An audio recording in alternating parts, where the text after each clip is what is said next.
Welcome, everyone. This is Coaching in Session. My name is Michael Reardon, and I will be your mindset coach today. And today we're going to be talking about health and wellness, but we're going to be having a conversation that we really never really had here on Coaching in Session.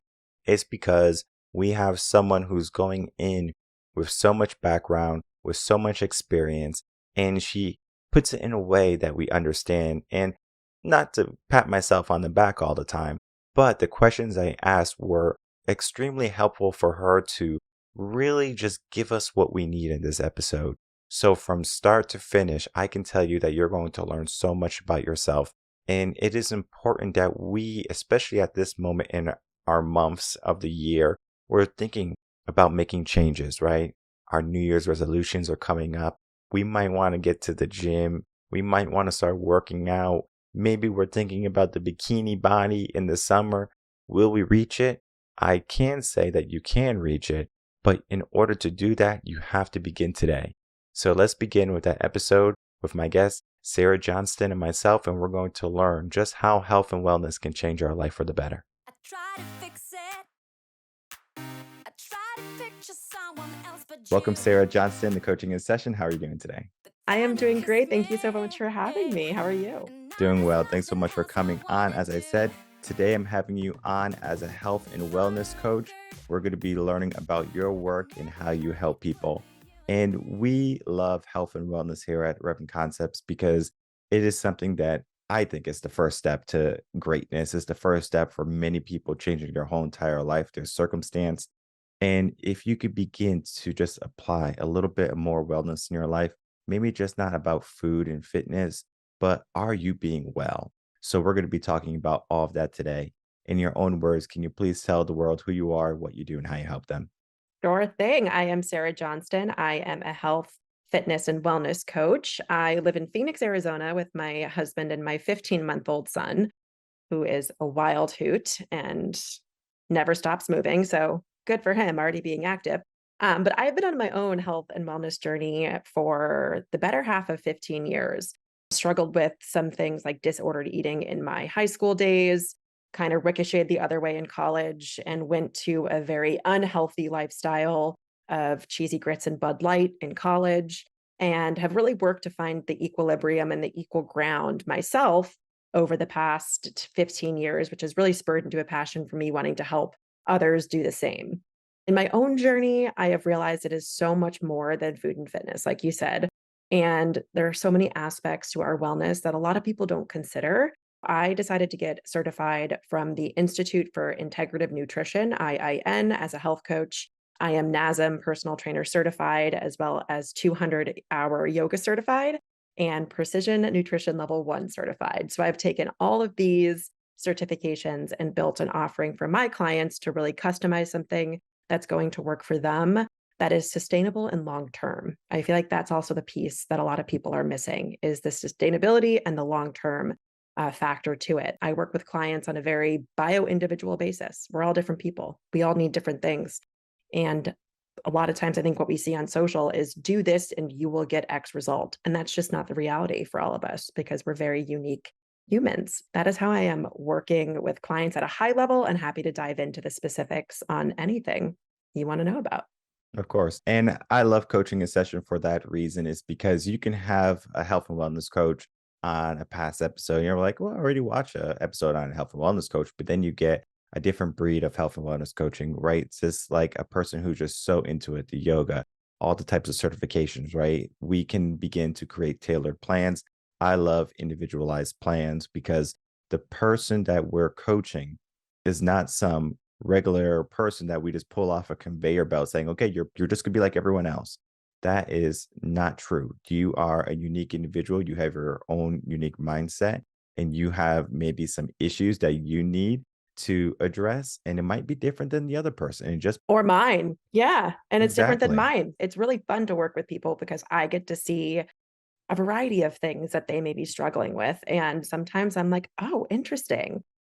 Actually, I realize now I'm kind of struggling with that too. Like, how can we work to fix this? So I really find a lot of passion behind getting to the root cause of that person to help them feel better. Because also, we don't all evaluate our own priorities in wellness the same at all.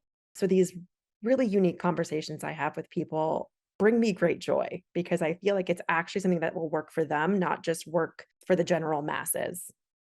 Yeah, and then the acts of service, like when we look at it that way too, it's when we're providing a service to someone, especially like our clients, we see them doing good. We want them to do good, of course, but then we can also see them going through the hard points, maybe points that we once went through, maybe points where like, oh, as you said, you have a 15-month-year-old running around the house, loves moving. I'm in the same boat as you. My mindset is very different than like my wife's mindset. Maybe because I'm a mindset coach, maybe because I was a teacher, taught special ed and all that. He's not special ed, but it's just that he's very rambunctious. He has the same energy level. And that is just a child, a boy. My sister has a girl, and they're all the Boys same are a age. different breed. They are. They are. Yesterday, I wear a little ring, a fitness tracker, this Aura ring, and I walked 13 miles yesterday in my house, basically in my house, chasing after him, inside, outside, running around. And it's interesting that you bring up the mindset thing too, because what I also love to work with people on is the fact that it's okay if it evolves. Because my mindset on my own personal health and wellness is vastly different now than it was when I was single, unmarried, only had to worry about myself, had all the time in the world. I was structuring things very differently than I do now. And so with the approaches that I take with a lot of my clients is it's okay to change. It's okay to also change what was once working because it's not probably always going to work. I don't have the same amount of time I did 2 years ago. I have a very different lifestyle now. How can we ensure that we're setting you up for success, that if you do need to reevaluate your plans or your goals, that doesn't freak you out. It actually empowers you. And you have the tools and you have the capability now to do that and work with the times rather than against it because we're evolving humans. We're not meant to stay the same. That's the point. But how can we ensure that we're going to set you up as something that doesn't make you scared? It actually makes you excited. That's a big mindset and approach I take with a lot of my clients too. But that's a great point. Like, let's go down that path, right? How can we make it approachable for health and wellness to people? They might want it, they might have an inkling for it, but maybe they're a little bit nervous. They don't know the first step. What is your process to help people navigate that life of better health and wellness? Yeah, it's a frequent thing where I think a lot of people also, I blame society in a lot of ways and Instagram in a lot of ways, but people think that they need to have this massive overhaul and they need to go from 0 to 1,000 miles an hour overnight. And it's that classic New Year's resolution fail thing. Okay, I've never exercised a day in my life. My New Year's resolution is to exercise every single day for at least 60 minutes. Okay, well, you've never exercised before. The second that you don't do that for one day, you're going to feel like you failed and you're going to feel like you want to give up on that goal. If we're starting from square one for someone who has never really ventured down the path of taking their own health and wellness into control, I really encourage them to start small. What's 5 minutes of something you can do today? And can you do that 3 times a week? What's 10 minutes of something? Can you go on a walk 3 times a week for 10 minutes? It gives you the flexibility and it gives you the structure within your week of, okay, I said I was going to do it today. Life gets crazy. My kid's sick for the 500th time because he's in daycare. I have 4 other days in the week that I can shift this to. I'm not a failure because I've set myself up in a way that I can restructure things. I encourage people to start small. If they're really truly starting from square one, why don't we take a look at your calendar? Why don't we take a look at your schedule and your goals? And maybe your end goal is exercising for 45 minutes 4 times a week. Can we break that up first? Can we get you into the routine of doing it? Starting is the hardest part. A lot of times, it is the most difficult part. So, get you into the routine of starting, just that 10 minutes. Next week, can you make it 15? Can you make it 20? We'll get there. We'll work up to the 45 minutes 4 times a week. But you can't expect yourself to make a rapid change overnight without being realistic about the path to get there. This is what a lot of people don't love me for. I ask them how often they're doom scrolling on Instagram or TikTok. I'm like, how much time do you spend scrolling on TikTok or Instagram? Really, how much time?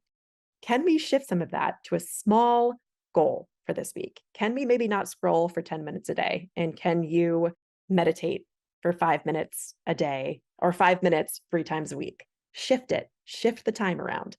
Can we start there? And if not, we meet next week. What was the barrier to that? Was it starting? Was it the overwhelm of getting it put into your day? What were the challenges that you were presented, and how can we work on those? It's always going to be start small. A lot of people don't want to hear that. They want the rapid change, they want the 2-week fix, but that's not how things work. You have to set yourself up in a way where you can do this for the rest of your life, not just for this month that you're hoping to make the change for. So I really go back to basics and I start really small if you're coming from square one, for sure. I think I have a blog coming out like next week or something, and it touches on so many of the great aspects you were speaking of. I do want to focus on one though. When it comes to failure, for example, as you said, we have our New Year's resolutions. We are saying we're going to go to the gym, let's say 3 days a week. We don't do it. We feel like a failure. Is that a sense of being well if we have the notion of failure when we're trying to do something that is going to better us? I encourage everyone that I work with. It's going to be hard. It's going to be challenging. Can we turn the word failure into feedback? Let's remove the word failure from our vocabulary because there's going to be points that don't go to plan. Okay, you want to work out 3 times a week and you didn't do it this week.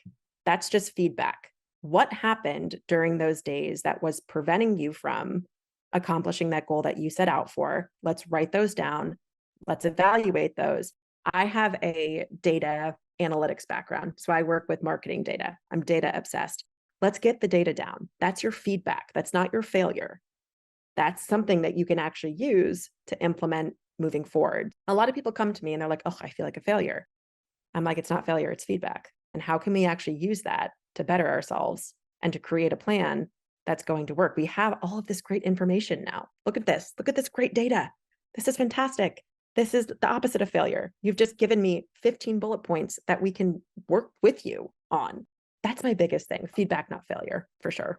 Yeah, I think a lot of people are going to resonate with that too because they are maybe looking at the data. They're like, okay, well, it's been, 7 days and I only worked out once. So they're looking at the numbers. People, they can see things a lot more simplistically when it's like in front of them versus like, okay, I give myself this grandiose idea of what they want to accomplish, but yet they don't understand how much work is going to be involved. So they do these things like death scrolling on Instagram or TikTok or whatever, YouTube. And it is easy. Our attention span has become minute. It's just like, all right, give me the next thing, give me the next quick fix. But when it comes to our personal development, and health is definitely one of them when we're trying to change our body, let alone our mind, it can take time. How can we be more patient when we are so acclimated to the quick stuff, right? Give me quick entertainment, give me quick fun, give me quick pleasure. But when it comes to the long things that require patience, like health and wellness, how can we become more structured to remain that long journey? So this is actually a really interesting one because a lot of times when people come to me with what they think they want to do, it's not actually what they want to do. They'll see this person that they know, their friend is having a really great time training for a marathon. Okay, I want to train for a marathon. I hate running though. And now I feel like this sucky feeling whenever I have to go out for a run. Okay, then what do you want? We have to figure out what actually you do want. Of course, it's going to be challenging and it's going to challenge you in some way. But what is making you think that you want to run that marathon? Do you actually just want to create a plan for yourself that you're out and you're moving? Maybe that's swimming for you. Maybe that's Zumba. They come to me with this very concrete idea in their mind a lot of times of this is what I want, and when I get it, I'll be happy. And then they start down that path and they realize a lot of the things that they're having to do aren't just challenging, but they don't like. You're not going to do something that you don't enjoy. So why don't we find ways where your wellness is yours? Like I was talking about, bio individual. It doesn't have to look like your friends or your moms or this person that you saw on social. If for you, we can get you to walking 3 times a week and strength training too, and you feel great, who cares about that marathon? Who cares about it? You're feeling good. That's what feels good in your body and in your life. So it is really interesting because a lot of times I have to challenge my clients on, is that what you really want? I know that's what you're saying, but is that what you really want? You're coming back to me week after week, feeling this sense of failure, AKA our feedback. You're coming to me week after week saying, I'm not enjoying this. And it's not just because it's challenging, I'm not enjoying this. Can we reframe it? Let's figure out a way that you won't have such dread whenever you're attempting to go and do this thing. I had a client recently wanted to get into meditation. She came to me thinking meditation was you sit on the ground with zero thoughts in your brain in dead silence with your eyes closed. I was like, okay, well, let's start to get you into a routine. Let's do 1 minute of that. The following week, she was like, I was itchy. Like I hated it. I hated every single second. So I said, here are 2 other types of meditations. Let's try those. The first one, a walking meditation. Go outside and walk for 5 minutes. What's something you see, something you smell, something that you could touch, a color, and a sound. Name those 5 things. That's a walking meditation. You're turning your brain off and reallocating it towards something else. The second meditation, this one's a little bit more of a brain buster, but I told her to pick a 4-letter word, love, for example. Think of a word that starts with L, then O, then V, then E. Do it again until your brain calms down. And she did both of those. She ended up liking the walking meditation more. And she's like, but I don't really feel like that's meditation. Yes, it is, because you are consciously dedicating your time to doing something where you're removing thoughts and pushing it towards something else. You can be moving, your eyes can be open. You can literally be moving your legs. You can be using your brain. It is still a form of meditation. So now she's on this great path where she's doing that 3 times a week. And that is her meditation. But she came to me thinking, I have to sit on the ground with my crisscross applesauce, with my hands, with my palms on my legs, with my eyes closed. Okay, you hate that. So why are you doing it? So it's a lot of reshifting on what people say they want and what they actually need. It's been a really interesting journey. Yeah, it is going to be that journey for many people to go down, figure out what they like, what they want.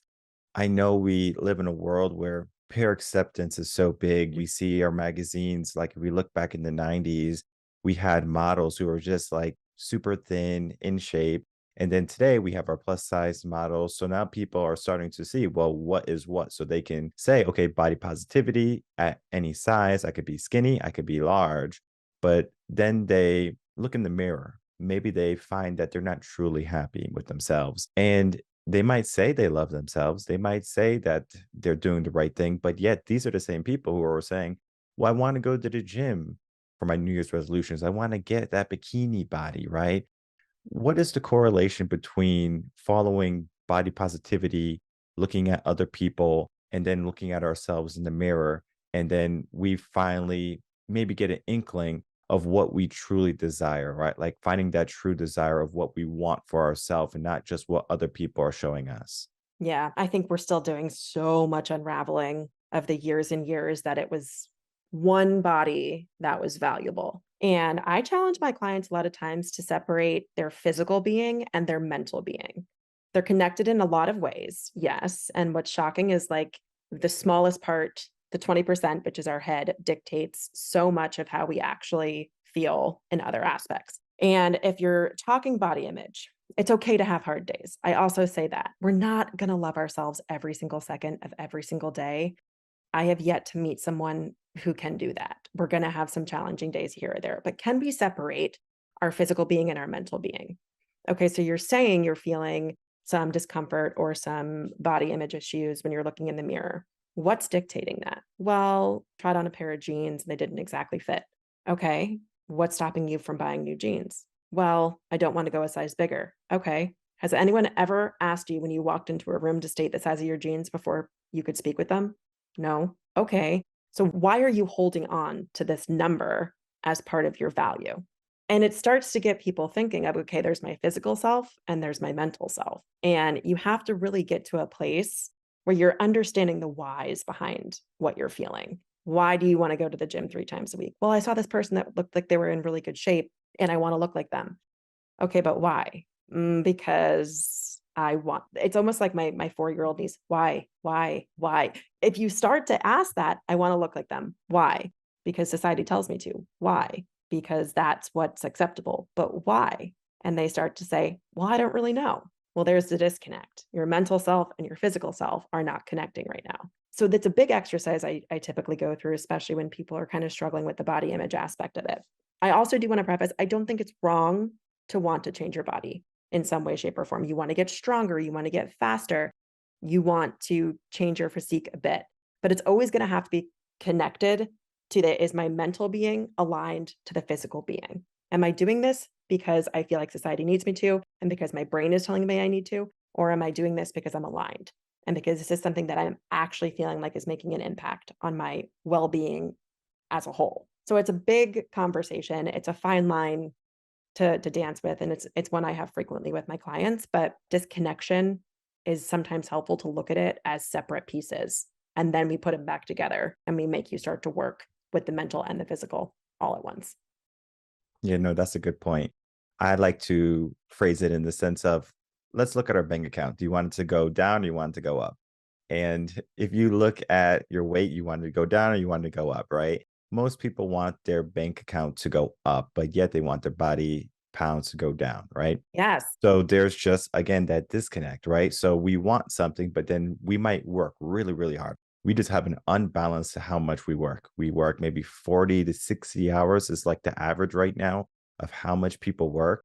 They want to see their bank account go up, but yet they are not developing, like having the habits and developing the habits and the systems to have health and fitness.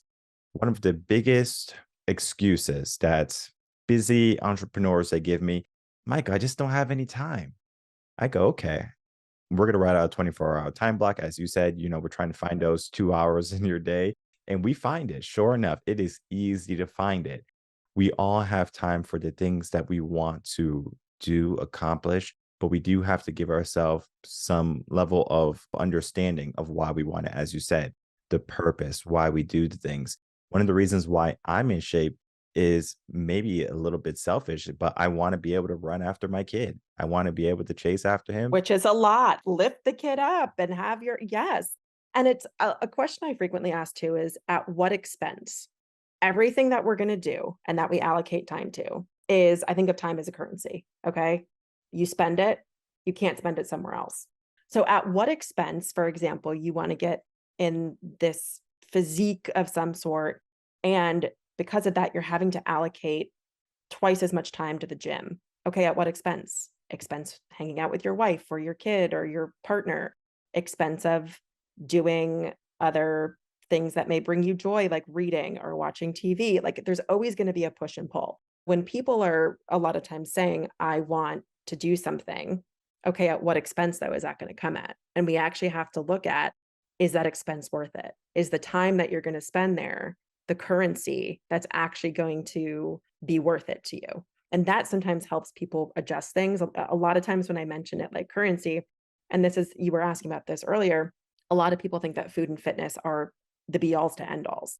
And what I like to do is think of health and wellness in a multifaceted sense because it does go past so much more. How are your relationships? How's your financial health? How's your spirituality? How's your work life balance? How is your food? How is your fitness?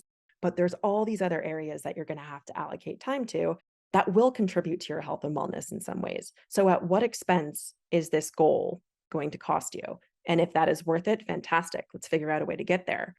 But if this is going to cost you too much, we need to have a different conversation on that. And that a lot of times helps people kind of figure out where they need to be putting their time and if that goal is actually worth it. And sometimes it is, and sometimes it's not. But it's a way that I look at it with a lot of clients, and it seems to resonate. And as you said, wellness is not just eating well, going to the gym. It's understanding how much time you're working and how much time you're spending with your family. What do you want to do? And I wanted to ask you, what is your symmetry for wellness? Because it can be maybe because you're a mom and you just want to spend more time with your children growing up. And then you can focus on any time left you have on the business. Because I'm sure you're well aware they grow up so quick. So, Oh what is gosh. your symmetry? Well, it's funny. So I am, I'll give myself my credit. I'm very proud of myself for the work that I've done where I feel very intuitively aligned to how I show up and how I contribute my own currency to my life. And listening to myself has become a huge aspect of that because sometimes it is spending that extra hour with my son. Sometimes it is saying, I'm going to pick you up early from daycare and we're going to have a little day date. And sometimes it's like, I tell my husband, I'm handing him off to you. I need an hour because I need to go exercise. Because if I don't, I'm going to explode. It really, to me, at this point, has become very intuitive to how I'm feeling. But I will say the one consistent thing is I do need to take space for me every single day, even if it's 5 minutes. I need to remove myself, to take a breath, to collect myself. And sometimes it's 5 minutes, sometimes it is a 60-minute workout where I'm doing all the things. But I do need to take inventory of myself at least once a day, even if it's for a brief moment, because that pause of the inventory is what allows me to be so intuitive about what I think I need to do that day. Because sometimes within that pause, I'm like, holy moly, I need to be alone. I really do. And sometimes I'm like, oh my gosh, I need my son. I need him to be near me. I need to play with him. We need to go do things. So taking inventory of how I feel has been really, really big. And every day kind of looks different because of that. And some days I do need a little bit more for me, and some days I have a lot more to give. But it's that balance that allows me to show up overall as a present human being for myself, for my partner, for my son, for my friends, my family. Because if we're not taking the time to actually give back to ourselves, we can't give to anyone else either. So it does look kind of different for me every day, but usually in the morning, I kind of wake up, do my little inventory check, and I figure out what kind of day that's going to be. And I kind of go accordingly from there. But in terms of the me time, I read, I will exercise, I like to go on walks. Sometimes I'll just sit out in the sun with my dog, but it usually typically is something that I do alone because that's when I recharge my batteries and then I can give out to the world everything else. I don't know if this is a word, but intuitiveness, right? That is going to be something that people are not going to recognize immediately.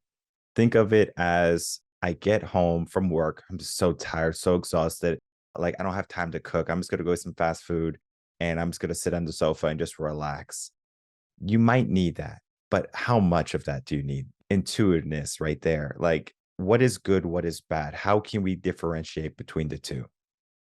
I work with clients on this a lot because trusting ourselves is actually extremely difficult.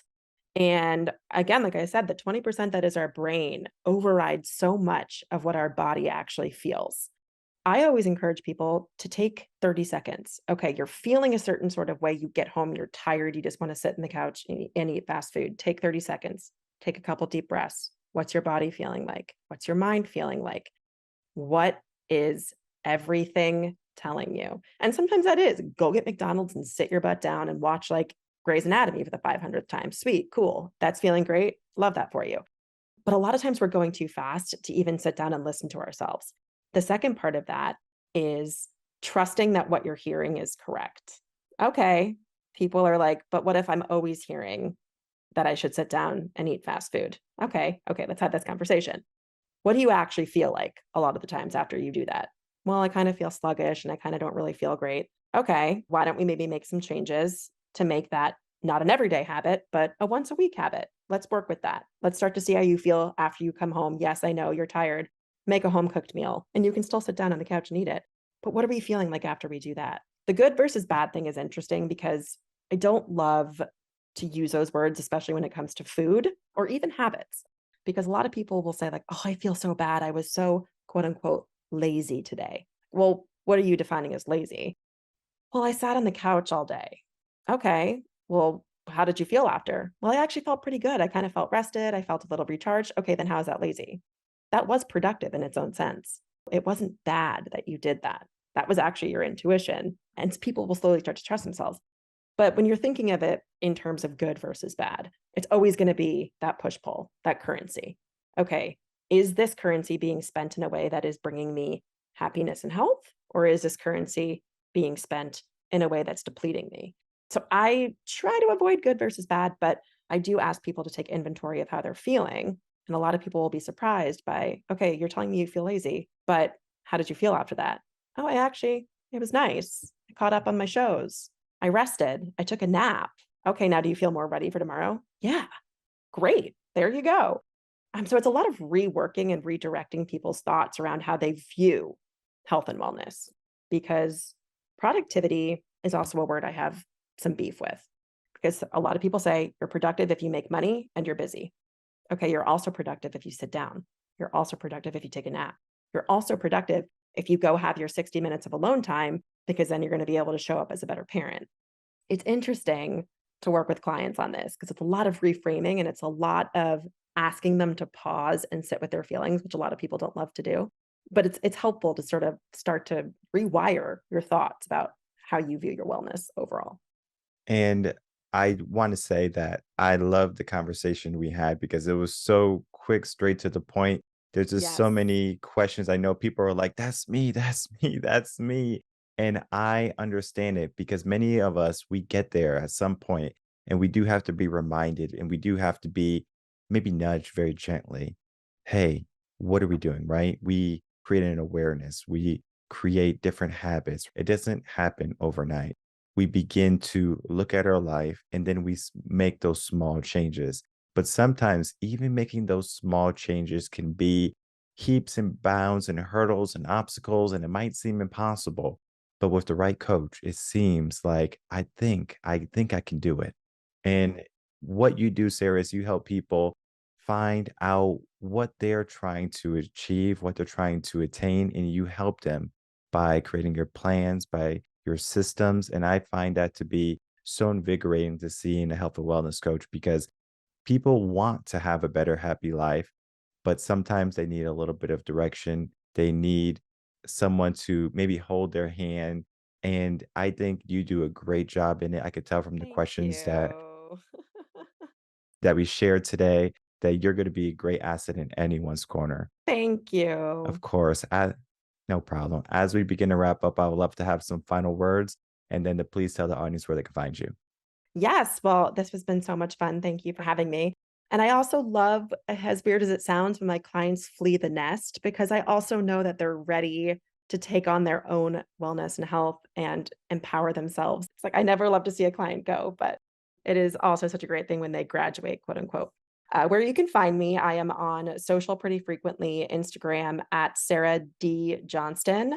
My website is sarah-johnston-wellness.com. And my services, as well as all the information about my offerings, is on there as well as a way to book an introductory call with me to figure out if working together is something that you would be interested in. You can also hop into my direct messages. You can send me an email, sarah@sarahjohnstonwellness.com. Always happy to chat about all things health and wellness and see if working together is maybe something that you'd be interested in. Excellent. And I will definitely make it easy for everyone. All the links are going to be in the description box below. You don't have to go far to reach out to Sarah. I encourage everyone to reach out to her, follow her on social media, and begin to go on a journey to a better health, a better wellness, and a better symmetry in all you do in your life. Because you don't have to go for the fast food anytime you get off work or every time you get off work. You can choose to do something more fulfilling that's going to make you say, you know what, I'm glad I did this instead. I want to thank you so much, Sarah, for coming on, spending some time with us, and sharing your journey and your history of health and wellness. All right, everyone. I would like to thank you so much for watching that episode with Sarah Johnston and myself. What went on in that interview is just so much goodness, number one. But she said so many great things that I was like, oh man, this is so good. This is so good. I want to kind of give my 2 cents. But then I always say, I was like, I want the guest to shine.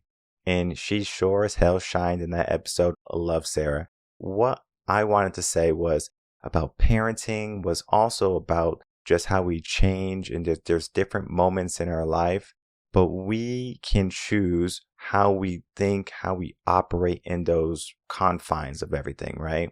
But the one I wanted to say was her final thoughts. It was so clear, it was so concise, and is so true to what I believe today.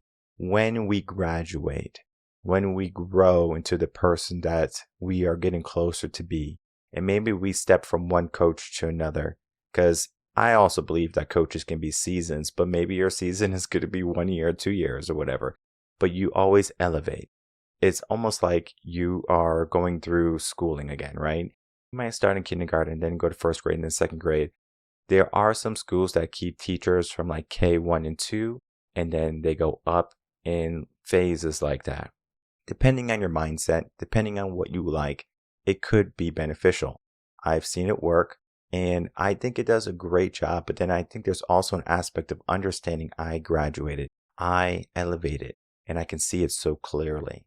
When I was a teacher, it was so hard the first year. You see them graduating, the people going to middle school. If you're in an elementary that has an eighth grade, they're going into high school. You see them graduate and you're like, I don't want you to go. But as much as you want them to stay because you developed a relationship the past 10 months with them, you have to say, go on, the world is waiting for you. Maybe your best life is waiting for you. Heck, your life is not waiting, maybe it is waiting for you. So why wait? Why not get on that roster? Why not choose to graduate to the next level, to the next coach, to the next moment where you can say, I was once here at this point, but now I'm here at this point. And we as coaches, we learn to allow our clients to move freely, to think freely.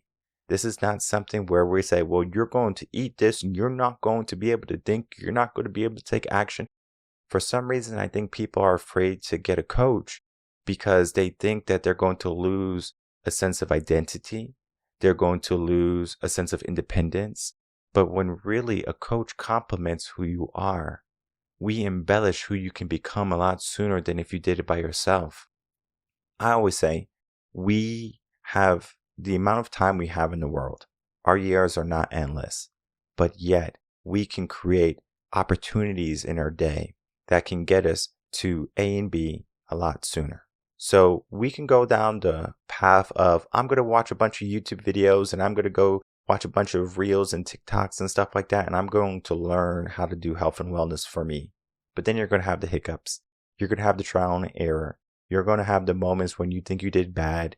You're going to find that you didn't go to the gym for the past month. And then you're going to say, what's the point? When you have a coach, all of that is alleviated into the sense of, let's talk about how you feel. Let's talk about what you're going through. You're not alone. All right. What you're going through is natural. When you're trying to change, it can be difficult. But when you have the right coach, when you have the right person in your corner, it seems like no matter the mountain, no matter the obstacle, you can overcome it. So learn how to overcome your obstacles and begin to decide a better health and wellness for you. What that is going to be unique to you. Again, individualized plans, what Sarah said, is so important. We want coaches that are not going to say, well, here's a program for you. This is going to make you better. It's not. What you need is what you need, and what someone else needs is what someone else needs. And what you want for yourself might not be exactly in line with what society wants, with what your friend wants, or anyone else around you. You get to decide what you want in your life. So what will you decide today? Will you decide to remain the same, or will you decide to make some changes that you're going to be so happy that you made? My name is Michael Reardon. I'm a mindset coach. If you have any questions, you can email me coachinginsession@gmail.com, and I will see everyone on the next episode of Coaching in Session. Until then, everyone, take care.